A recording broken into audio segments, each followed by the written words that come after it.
당신의 전립선이 폭발 직전입니다.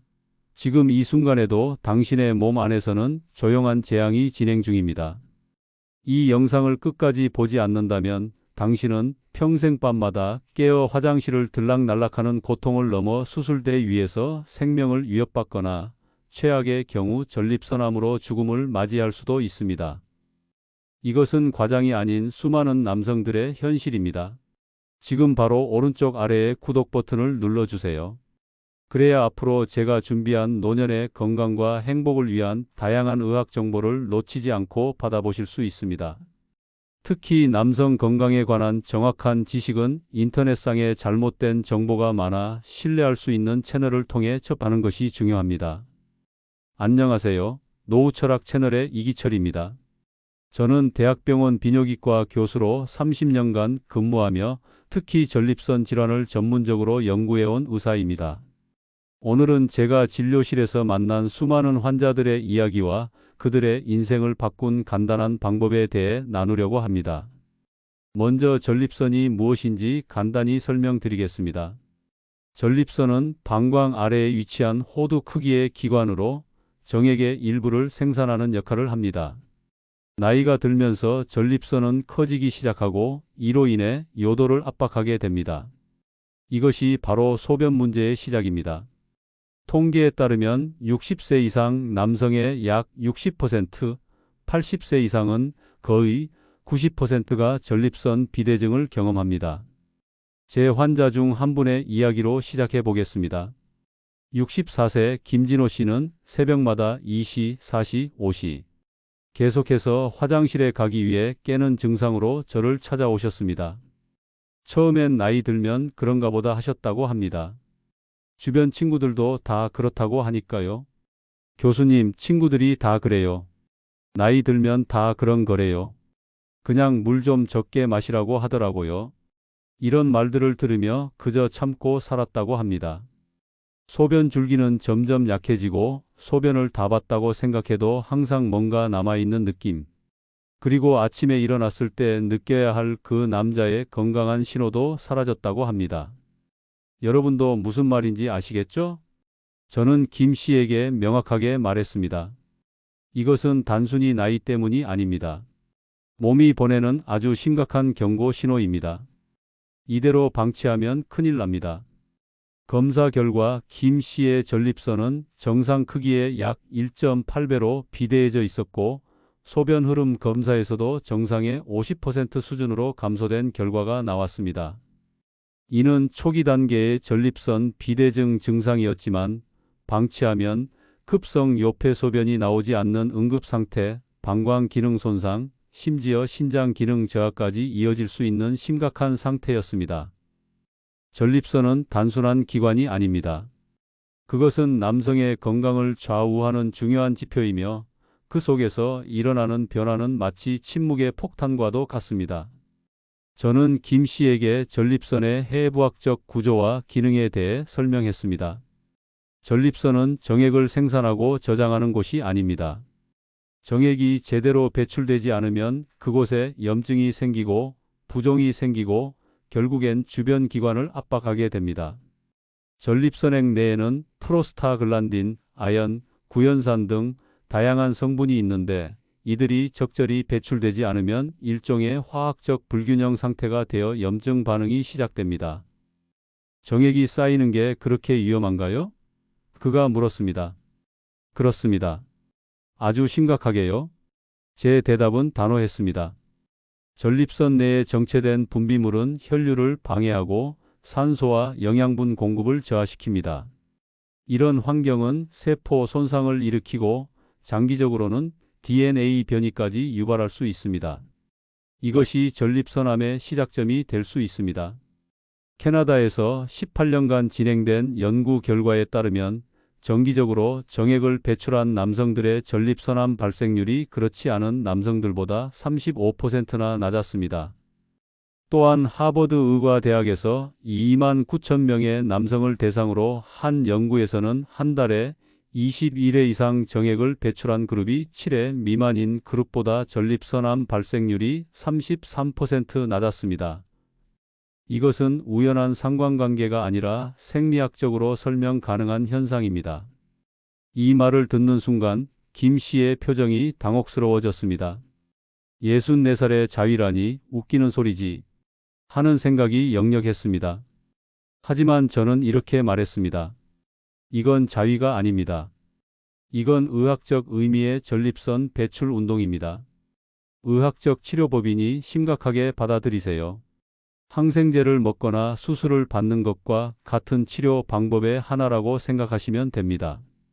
전립선 자극은 성적인 행위가 아니라 건강을 위한 전립선 자극 운동이라는 것, 그리고 그것이 약보다 더 효과적일 수 있다는 것. 저는 그에게 구체적인 방법을 알려주었습니다. 약물 치료는 일시적인 증상 완화에 그치는 경우가 많습니다. 알파 차단제는 혈압 저하, 어지러움, 코막힘 등의 부작용이 있고 5-알파 환원 효소 억제제는 성욕 감퇴, 발기부전 등이 발생할 수 있습니다. 하지만 전립선 자극 운동은 부작용 없이 근본적인 해결책을 제공합니다. 주 2회 매번 약 12분간 진행하는 전립선 자극 운동. 샤워 직후 욕실이나 침실에서 반쯤 누운 편안한 자세로 진행하는 게 좋습니다.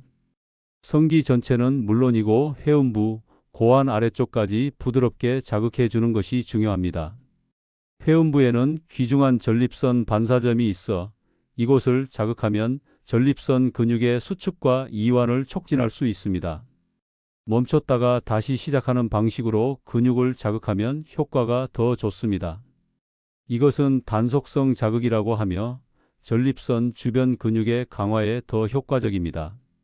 의학적으로 볼 때 에자큘레이션 사정은 교감신경을 활성화시켜 혈류를 증가시키고 엔도르핀과 옥시토신 같은 호르몬 분비를 촉진합니다. 이는 스트레스 감소와 면역 기능 향상에 기여합니다. 또한 골반 근육의 수축은 케겔 운동과 유사한 효과를 가져와 골반저 근육을 강화하고 요실금 예방에도 도움이 됩니다. 처음에는 많은 환자들이 어색해하고 부끄러워합니다. 하지만 이건 부끄러운 일이 아닙니다. 이건 우리 몸을 위한 셀프 케어이고 다른 운동과 마찬가지로 건강을 위한 필수적인 루틴입니다. 병원에서도 전립선 마사지라는 치료법이 있는데 이것은 직장을 통해 전립선을 직접 마사지하는 침습적 시술입니다. 자가 전립선 자극은 이런 병원 시술의 비침습적 대안이라고 볼 수 있습니다. 김 씨는 3주차에 들어서면서 놀라운 변화를 느끼기 시작했다고 합니다.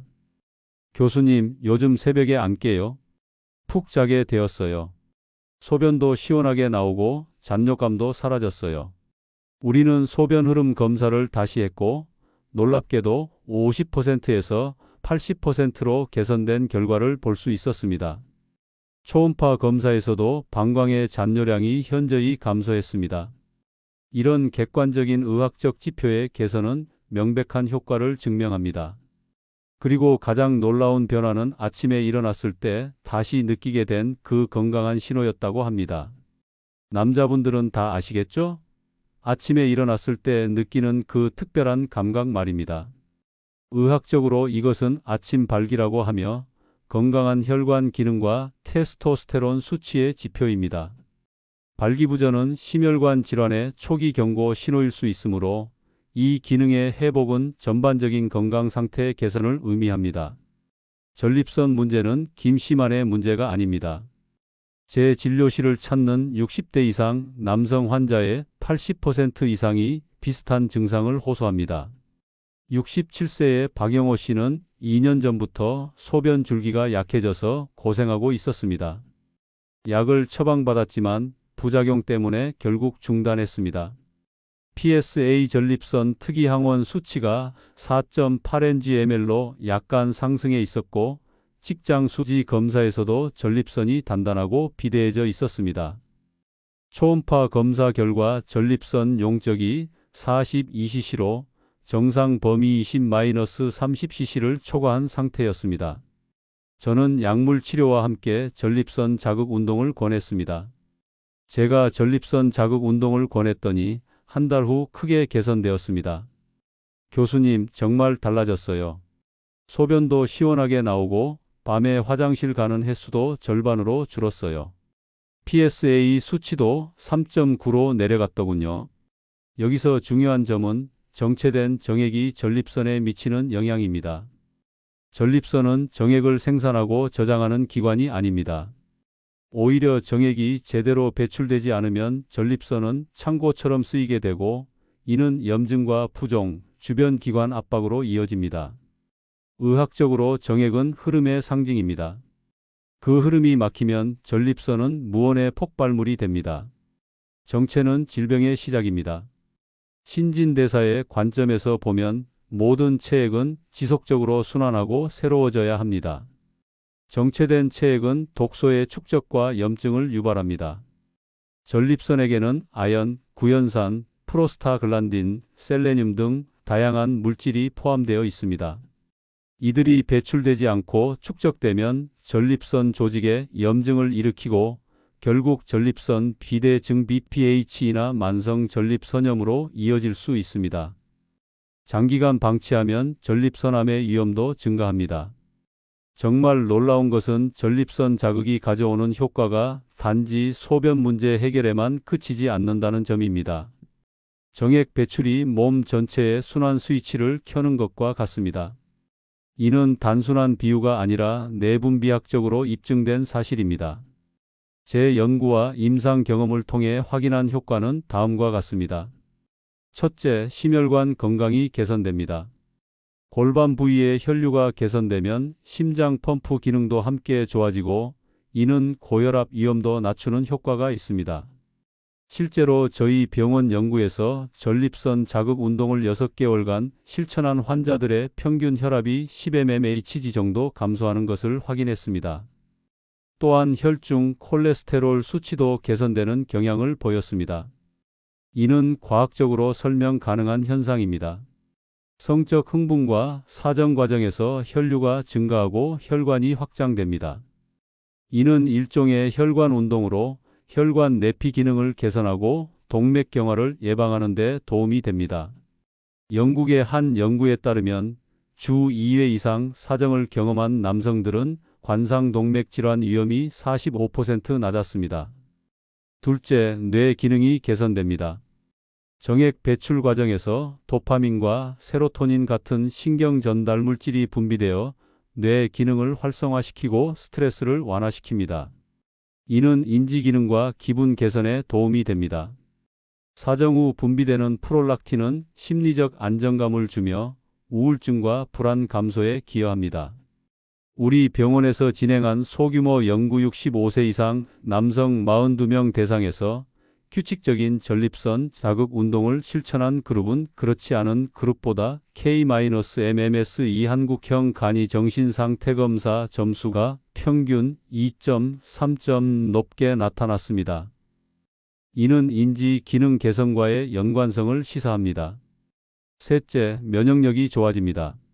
정액 배출 과정에서 백혈구가 활성화되고 이는 감염에 대한 저항력을 높여주며 염증을 억제합니다. 스위스의 한 연구에 따르면 규칙적인 성적 활동은 면역글로불린 AI가 수치를 증가시켜 호흡기 감염에 대한 저항력을 높인다고 합니다. 전립선 자극은 또한 코르티솔 스트레스 호르몬 수치를 낮추고 자연 살해 세포 NK 세포의 활성을 높여 면역 기능을 강화합니다. 제 환자 중 규칙적인 전립선 자극 운동을 실천한 분들은 평균적으로 감기와 같은 감염성 질환의 발생 빈도가 30%가량 감소했습니다. 넷째, 수면의 질이 확연히 좋아집니다. 밤에 소변 때문에 깨는 횟수가 줄어들고 잠의 질 자체가 깊어집니다. 사정 후 분비되는 옥시토신과 프롤락틴은 자연스러운 수면 유도 효과가 있습니다. 수면 다원 검사를 통해 확인한 결과 전립선 자극 운동 후 REM 수면과 서파 수면 깊은 수면의 비율이 증가하는 것을 관찰했습니다. 다섯째, 하체 근육이 강화됩니다. 전립선 자극 과정에서 회음부와 항문 근육이 자연스럽게 수축과 이완을 반복하게 됩니다. 이는 요실금 예방에도 도움이 됩니다. 실제로 전립선 수술 후 요실금으로 고생하는 환자들에게 전립선 자극 운동과 케겔 운동을 병행하도록 권하면 요실금 회복 속도가 약 40% 정도 빨라지는 것을 임상적으로 확인했습니다. 왜 우리는 이런 중요한 정보를 모르고 살아왔을까요? 우리 사회는 성에 관한 이야기를 터부시하고 몸에 관한 솔직한 대화를 나누지 않는 문화 속에서 살아왔기 때문입니다. 의사인 저조차도 이런 내용을 공개적으로 이야기하는 것에 부담을 느끼곤 합니다. 미국이나 유럽의 비뇨기과에서는 성 건강에 대한 열린 대화가 일상적이지만 우리나라는 아직 이런 주제에 대한 논의가 제한적입니다. 또한 의학계에서도 약물 치료나 수술적 접근에 더 많은 관심을 두는 경향이 있습니다. 비약물적, 비수술적 접근법은 상대적으로 연구와 교육이 덜 이루어집니다. 하지만 최근 생활의학과 예방의학의 중요성이 부각되면서 이런 자연적 치료법에 대한 관심도 높아지고 있습니다. 전립선 문제는 미리 예방하는 것이 최선입니다. 이미 심각한 상태가 되면 자극 운동만으로는 해결이 어려울 수 있습니다. 저는 항상 환자들에게 전립선 질환은 소리 없는 도둑과 같다고 말합니다. 증상이 나타날 때는 이미 상당히 진행된 상태일 수 있기 때문입니다. 제 환자 중 69세 이종택 씨는 아쉬운 사례입니다. 그는 오랫동안 소변 문제로 고생했지만 병원에 가는 것을 미뤘습니다. 그러다 소변에 피가 섞여 나와 병원에 왔고 전립선암 진단을 받았습니다. 이미 글리슨 점수 810점 만점 중에 공격적인 암으로 진행된 상태였습니다. 470만 원의 수술비와 7주간의 재활 기간이 필요했습니다. 더 큰 문제는 수술 후에도 요실금과 발기부전이 지속되어 삶의 질이 크게 저하되었다는 점입니다. 교수님, 제가 조금만 일찍 알았더라면 이런 고통을 겪지 않았을 텐데.